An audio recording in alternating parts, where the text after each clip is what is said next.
Hello, folks. This is your host, Tammy Tuckey, and you are now listening to the Tiara Talk Show. We bring you rare interviews with the makers of Disney magic. Whether they be singers, actors, Imagineers, animators, they have all made their mark on the Disney name. Be sure to check out the show notes, other episodes, contests, our social media pages from Facebook to Twitter, and more on our official website at www.thetiaratalkshow.com. All guest opinions are theirs and theirs alone and do not represent the opinions of the Tiara Talk Show or the host. The Tiara Talk Show is not associated with the Disney Company. Thank you for tuning into this week's episode. And from all of us here at the Tiara Talk Show, have a hoop-de-doo day.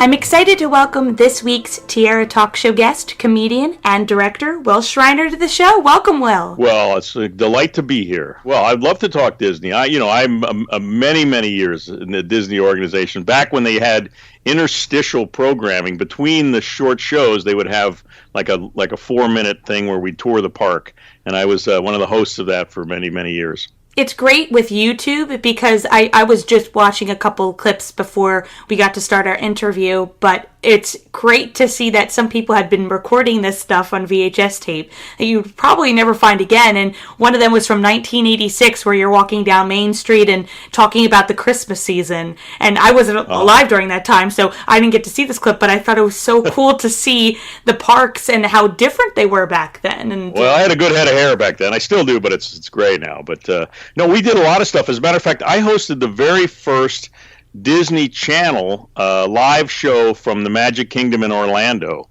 And it was Gloria Estefan and the Miami Sound Machine. Wow. It was Belinda Carlisle. It was Frank Olivier, a juggler, and it was John Sebastian. And we went live. It was the first time they'd ever done like a show live for the channel. But that was a great experience. And of course, thousands of people there live. And when you work for the Magic Kingdom in Orlando, you get to go into the tunnels and you get to see all the fun behind the scenes stuff. We did a couple of years of a show at the Disney MGM Studios called That's My Dog, and it was a game show for the Family Channel that I took over from the original host, and it was great. We would shoot 40 shows in about a week. I can only imagine, and that is during the peak time, where they had a lot of celebrities coming in. Bette Midler, the Golden Girls, Audrey Hepburn, and I remember you emailed me and mentioned you got to do those introduction ceremonies where they'd bring out the star in a car. Yeah, that was called Star of the Day program because they had so little going on there when they first built the place. They needed to create like something was happening, so they would bring a number of stars down for a week.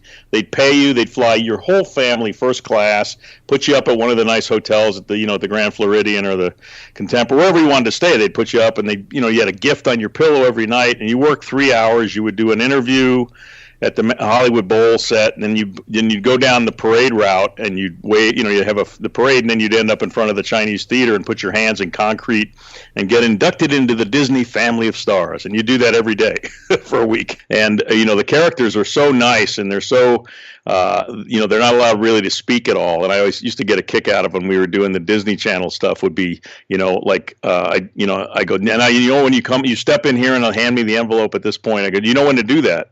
And he would nod his head like he did, and I go, well, you want me to tell you? I'd always get, and finally you'd hear him go, yeah. What time? What do I do? They weren't really allowed to talk. It was the illusion they didn't want to ruin. But I would go back after the week of visiting there because the characters were so nice every day, and I would always go back to the trailer where they hung out, outside their costumes and meet them all and thank them. And they were just such great. I mean, there's a great attitude when you work for Disney.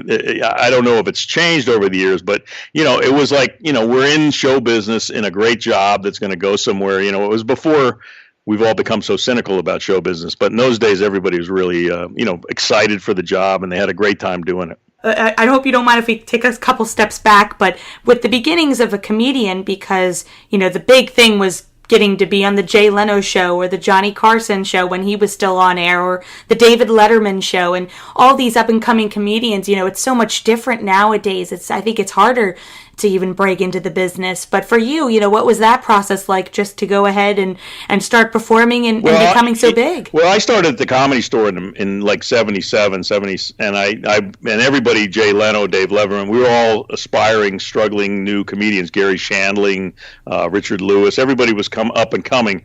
And so David Letterman I made these little funny films when I was in film school, and I took them to the stage at the Comedy Store, and David liked them. So David said, if I ever get, a show, I'd like to have you on it. I go, well, great, and so then he started hosting the Tonight Show, filling in for Johnny. So my first 3 Tonight shows were with David as the host. I did a couple of films, and then I did a stand-up routine.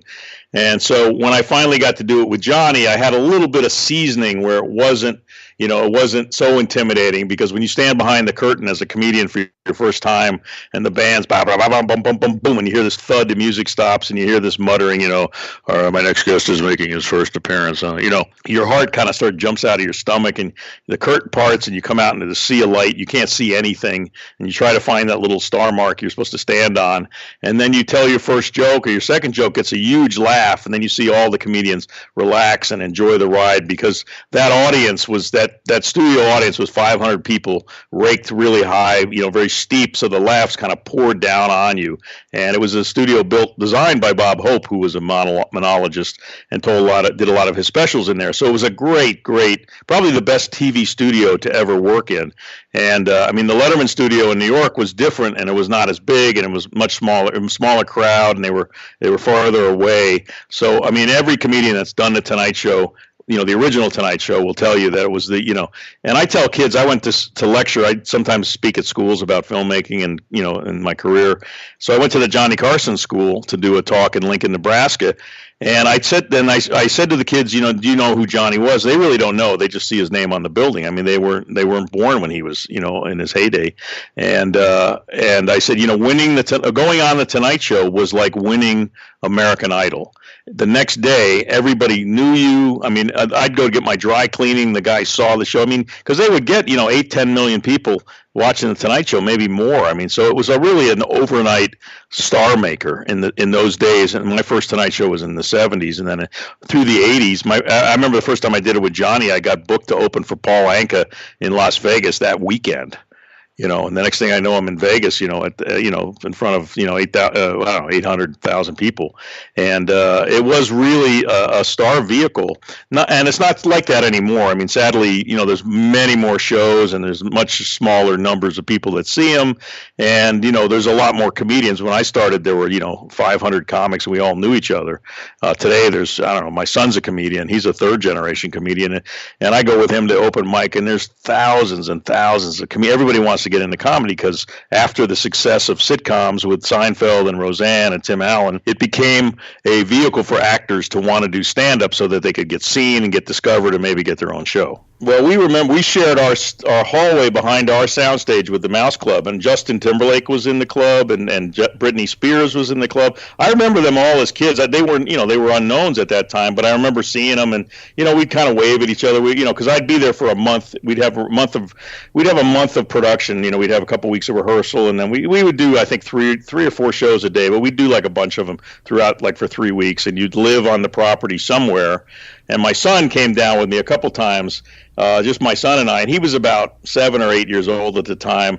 And I would say, okay, you can be on the lot, but don't go, you got to stay by the stage. You can't, don't go more than, like 100 yards away. And every day he would come back and go, oh, Dad, I was over at Honey, I Shrunk the Kids. His perimeter got bigger and bigger and bigger. It was like an 8-year-old kid, but I figured he's not going to get in much trouble. Nobody's going to sneak off the lot with it. But he by the time that the show ended, he had that whole lot as his playground, as his back playground. But it was a fun lot, because there was a street with houses and things where they shot. I think they shot the new Leave It to Beaver there and some other shows. Mm-hmm. And it was an ongoing soundstage, and then you had the people coming through, because we would shoot in the middle of July, and it was, like 90 degrees and 100% humidity. So people were so happy. They come on these trams, and they could have windows up above, and they could look down, because we'd always forget, hey, there are people up there behind that smoked glass in trams looking down at us, because, we'd be goofing around doing something we shouldn't be doing.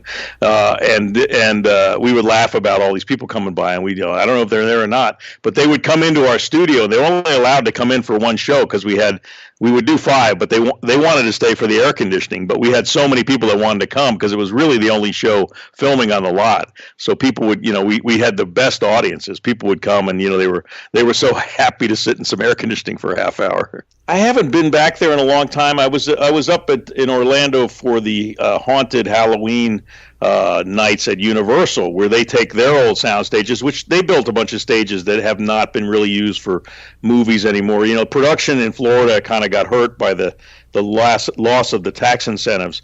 So, these big stages, they turn them into attractions now, and they make rides out of them. I think Jimmy Fallon has a new ride that's going into one of them in Orlando. I think that's going to Universal. But the Disney backlot, the big ride that they put in when I was there was Tower of Terror. And that was a great ride. That was thrilling. And because I worked there, I knew how to go the back way to all these rides. So you could just take the ride, and then if you didn't want to get off, you could just stay on and go again. Because we had the guide with us, and so they took really good care of you as a if you were a performer. I remember every morning I used to go over to Typhoon Lagoon and swim, because they would turn on the wave machine like at 8:00, and the park didn't open till 9. But they wanted to get the water moving and everything else. So I knew the guy over there, and he says, "Yeah, come over whenever you want." So my son and I would go over there and body surf at 8 in the morning when we had the whole wave pool to ourselves. Holy cow!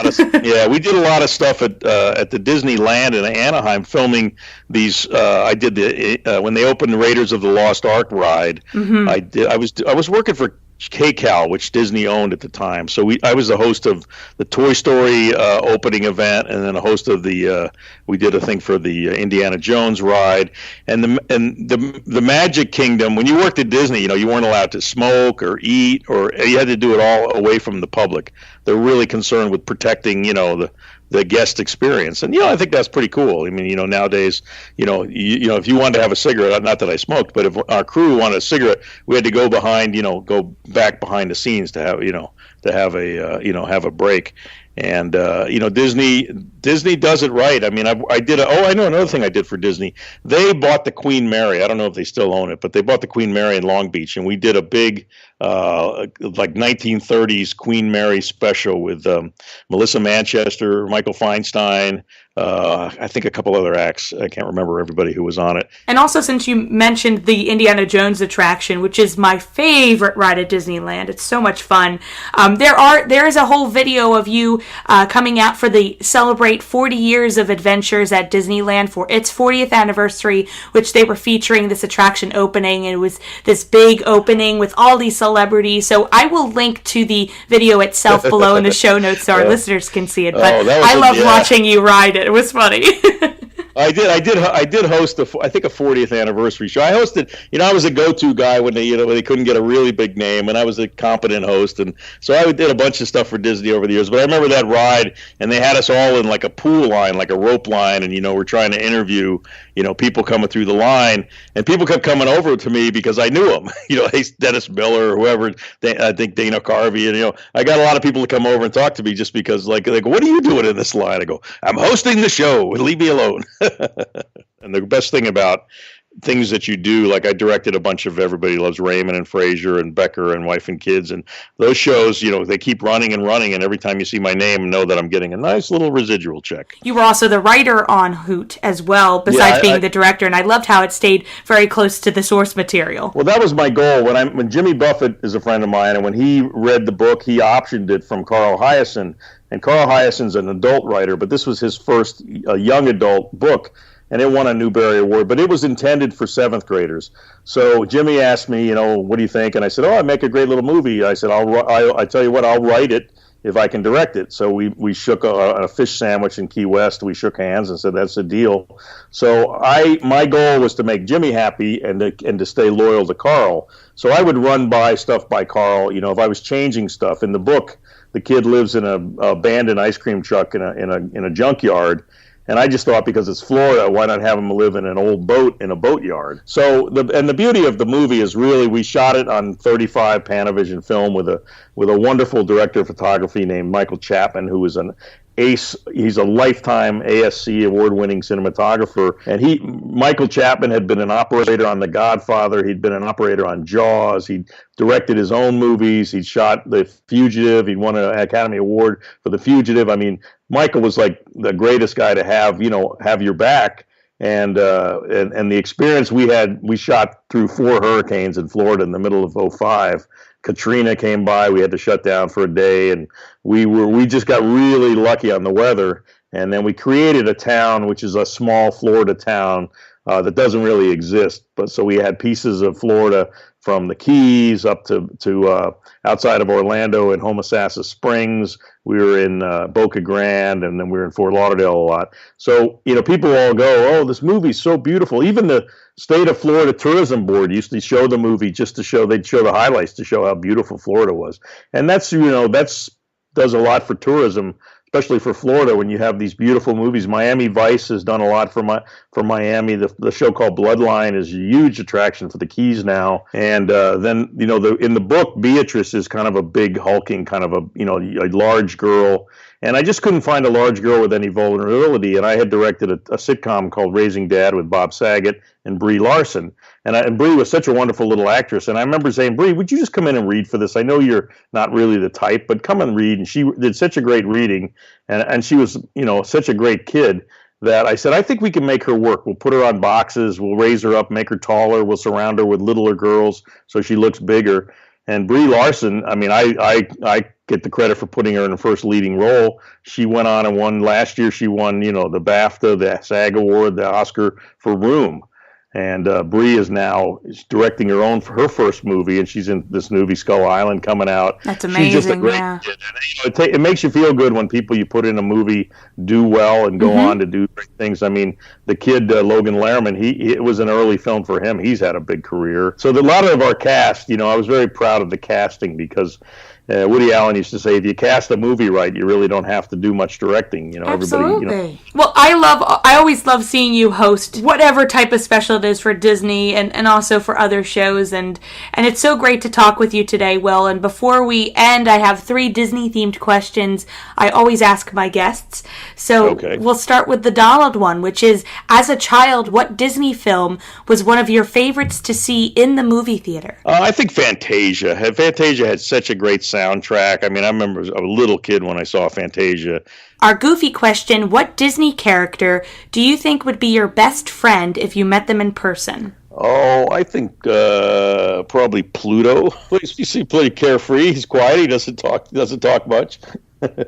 He's a perfect one. And speaking of Pluto, Mickey, our Mickey question. If I asked you to name any Disney song at this very moment, what immediately comes to mind? I would think the Jiminy Cricket song. Was it When You Wish Upon a Star comes to mind? Yeah, When You Wish, because that was, I think, one of their themes. It was so great to see you doing all these specials. Again, I want to remind our listeners that we are going to link below to Wil's official website, where you can find even more videos from the late night show appearances and from other TV shows. And I'm also going to link to the other Disney specials that he was featured in, so you can go ahead and enjoy yourself. And I know I'm going to send a copy to Wil too, because I'm totally jealous of you, Wil, and I'm so thankful that you agreed to do an interview today with me and for the show, because that would be great to see you do another Disney project. Well, thanks for having me on. You're an excellent interviewer. You did a good job. I mean, I hope I didn't talk too much, and I wish you best of luck with the show. It sounds like an interesting bunch of content. I'll look at some of the other stuff you've done with all the other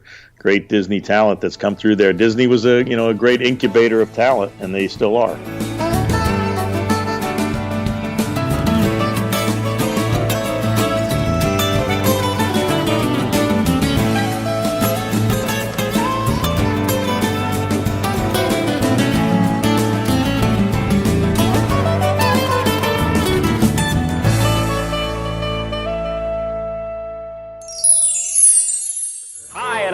Ho, ho, ho from Main Street, USA, right here at Disneyland. I feel like a merry old elf today because this Disney Channel preview is loaded with goodies, and I get the pleasure of delivering them to you.